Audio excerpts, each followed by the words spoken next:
This Velco Weather Hazards Alert sub-alert for the gusty gradient winds across the Champlain Valley. This will expire at noontime today, but we're seeing some pretty impressive gusts in that 35 to 40 mile per hour range. Nothing we haven't seen before many times, but we're on the edge of potential tree limb damage with the strongest winds indicated again across the northern Champlain Islands. These winds may be maxing out as well. Strongest wind so far, 44 miles per hour across Mount Mansfield, up around Alberg, 39 miles an hour, and some of the Champlain Islands, Colchester Reef, Diamond Island, as well as Burton Island, showing wind gusts up around 37, 35, and so forth. Let's take a look at some of the charts here. This is taking a look at, first of all, Colchester Reef, and this is maxed out from earlier on this morning, and looks like we might have had the strongest winds already, and it's starting to decline a little bit. Looking at Burton Island, looks like it's ramping up a little bit more. This is roughly about 8 o'clock this morning.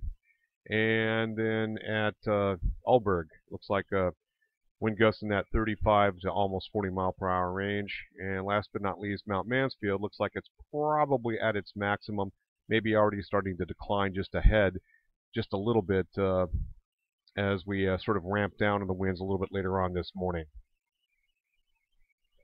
Storm Prediction Center look at the gradient winds here, fairly tight in this particular area, rolling across, of course, the northwest corner of Vermont. And the other thing to note here in terms of thunderstorm activity, it looks like we're not really seeing anything major with convective inhibition in these blue shaded areas. This is where Cape values are around 1,000 joules per kilogram, a little bit stronger instability, and of course rain-cooled air in between. I'm not expecting any of this to really reach us.